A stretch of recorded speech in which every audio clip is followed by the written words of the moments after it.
Hi everybody, welcome back to Sharon from Vivid Days. Thank you for choosing to spend some time with me. I've been requested to do a sculpture with stone coat countertop. Here's the video that shows you the processes and how the times differ, but you can still create amazing sculptures with it.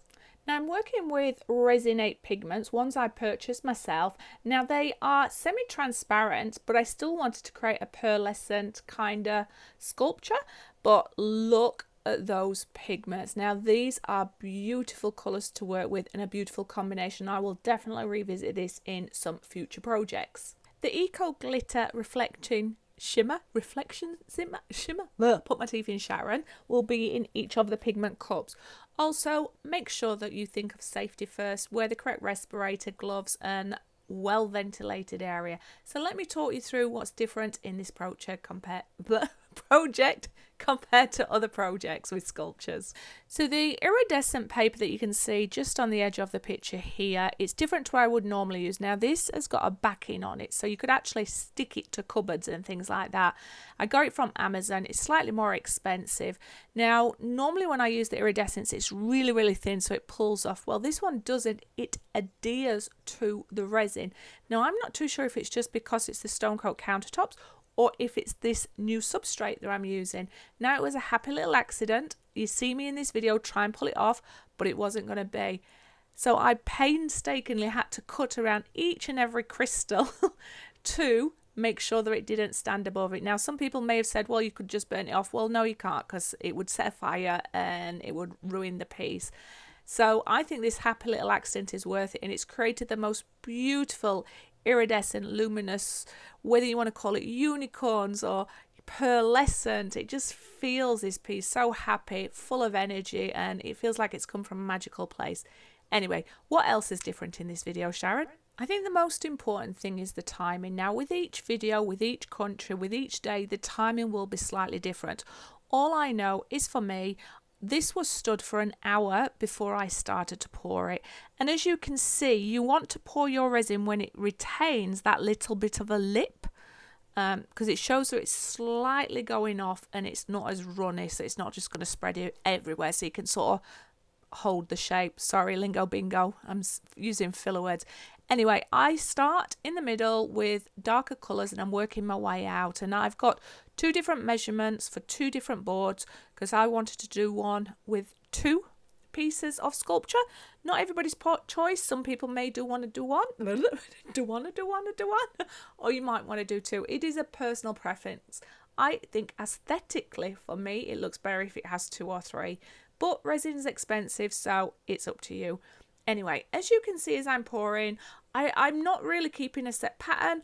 I like mine to have an organic shape, and I think that adds value when it comes to sculpture time and trying to get some differences when you have got your nice little curves coming in there. The reason I did two different measurements for boards is because I was working with stone coat and I didn't know how long I was going to have.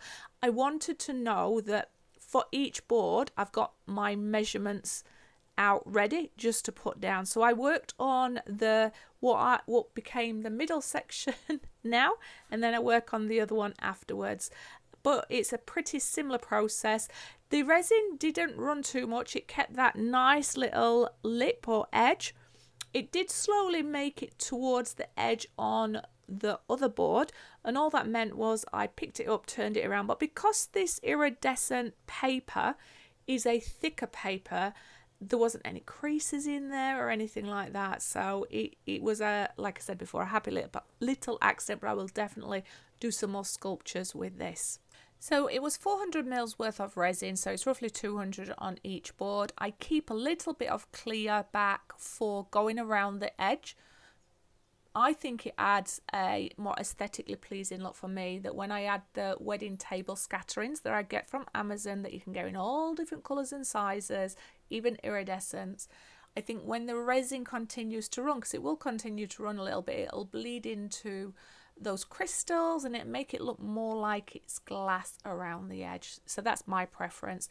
Now by the time I'd finished working on this, the resin had been mixed for about an hour and a half. I then set my timer for 5 hours. I came back in 5 hours and I did the touch test and it was still a little bit tacky, so I waited an additional 1 hour. So that was 6 hours after I'd mixed it up, or no, not 6 hours after, 6 hours after I'd walked away and the resin had been mixed in an hour and a half. So it was 7.5 hours before I draped it over to create the first shape and curves. Now, what I discovered throughout this process is you don't need to come back in another 4 hours to do the final sculpting. I actually left it for 24 hours and it was firm enough, but it was still bendy enough for it to hold its shape, but for me then to make sure that the two sculptures fit together. So for me, I came back after 12 hours, like the next day, and then once I did my final shape, I left it for 48 hours and came back, and it was firm to be able to be removed from all of its scaffolding and masking tape, which I do recycle, people. So it was a lot longer process than what resin I've used before, but it still created a beautiful piece. It's still firm to touch. It's not drooped once I've released it all. So I think it's made a beautiful sculpture, but I would love your opinion. There's not a lot more for me to talk you through at this point. I've told you all about the timing. I've told you the products I'm using. Check my description. They'll all be listed in there. Timings, you're just going to have to tweak it yourself. You're going to have to do your little finger tests so that you know when it is ready to sculpt. And leave it, because different countries, different temperatures, different brands, they all differ. But I was requested to do it with Stone Coat Countertop, and I have, and here you have it. So let me know what you think to this piece. Let me know what you think to the colours in the end. Let me know what you think to the centrepiece with that iridescent paper still there. Anyway, I'm Sharon. I've digressed, but I think it's all about the learning. So I'm going to put some dodgy FM on, and you're going to see most of this speeded up once we get past this part, and you'll get to see the beautiful reveal. And luckily the sun was shining this way, so you really get to see that transparency, but also that beautiful, I think, iridescent shine. Anyway, I'll see you on the next video. Hope you enjoyed this. Thank you for hanging out with me, and thank you to each and every member and subscriber for supporting my channel. Bye bye.